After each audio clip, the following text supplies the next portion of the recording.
ಆದರೆ ಅವರಿಗೆ ಕುಮಾರಣ್ಣ ಕೊಟ್ಟಂಥ ಕೊಡುಗೆ ಅವರು ಜೀವಮಾನದಲ್ಲಿ ಮರೆಯಂಗಿಲ್ಲ. ಯಾರು ಇವತ್ತು ಉಸ್ತುವಾರಿ ಸಚಿವರಿದ್ದಾರೆ ಸುಮಾರು 100 ಕೋಟಿಗಳಿಗೂ ಮಿಕ್ಕಿ ಖರ್ಚು ಮಾಡಿ ಅವರಿಗೆ ಅನೇಕ ಸ್ಥಾನಮಾನಗಳನ್ನು ಈ ಪಕ್ಷದಲ್ಲಿ ನೀಡಿದರೂ ಕೂಡ ಇವತ್ತು ನಮ್ಮನ್ನು ಬಿಟ್ಟು ಹೋಗಿದ್ದಾರೆ.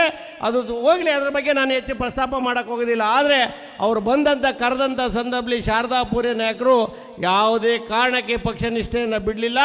ಕುಮಾರಣ್ಣ ಅವರಿಗೆ ಪಕ್ಷ ಅವ್ರ ಮೊದಲ ನಿಷ್ಠೆಯನ್ನು ಕೊಡೋ ಮುಖಾಂತರ ಇವತ್ತು ನಮ್ಮ ಜೊತೆ ಉಳ್ಕೊಂಡು ಇವತ್ತು ಶಾಸಕರಾಗಿ ಆಯ್ಕೆ ಆಗಿದ್ದಾರೆ.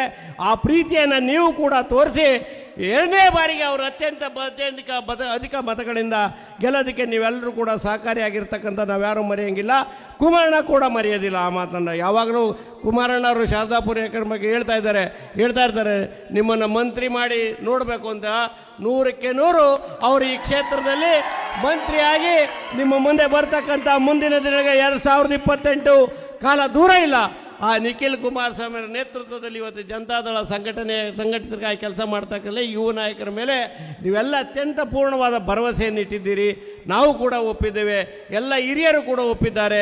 ದೇವೇಗೌಡರ ಆಶೀರ್ವಾದ ನಿಖಿಲ್ ಕುಮಾರಸ್ವಾಮಿ ಅವರಿಗೆ ಮತ್ತು ರಾಜ್ಯದ ಎಲ್ಲ ವರ್ಗದ ಜನರ ಆಶೀರ್ವಾದ ನಿಖಿಲ್ ಕುಮಾರಸ್ವಾಮಿ ಅವರ ಮೇಲೆ ಇದೆ. ಖಂಡಿತ ಅವರು ರಾಜ್ಯದಲ್ಲಿ ಸಂಚಾರ ಮಾಡ್ತಾ ಇರ್ತಕ್ಕಂಥ ಸಂದರ್ಭದಲ್ಲಿ ಕುಮಾರಸ್ವಾಮಿ ಅವರು ಬರ್ತಾರೆ. ಕುಮಾರಸ್ವಾಮಿ ಅವರು ಕೇಂದ್ರದಲ್ಲಿ ಸಚಿವರಾಗಿ ಅವ್ರದ್ದೇ ಆದಂಥ ಒತ್ತಡ ಕೆಲಸಗಳ ಕಾರ್ಯಗಳಲ್ಲಿ ಇವತ್ತು ರಾಜ್ಯವನ್ನು ಇವತ್ತು ಆಗದೇ ಇರತಕ್ಕಂಥ ಪರಿಸ್ಥಿತಿ. ಅವರು ಇವತ್ತು ನಿಖಿಲ್ ಕುಮಾರಸ್ವಾಮಿ ಅವರಿಗೆ ಇವತ್ತು ಜವಾಬ್ದಾರಿಯನ್ನು ಕೊಟ್ಟಿದ್ದಾರೆ. ಜಾತ್ಯತೀತ ಜನತಾದಳದ ಎಲ್ಲ ನಾಯಕರು ನಿಖಿಲ್ ಕುಮಾರಸ್ವಾಮಿ ಅವರಿಗೆ ಜವಾಬ್ದಾರಿಯನ್ನು ಕೊಟ್ಟಿದ್ದಾರೆ.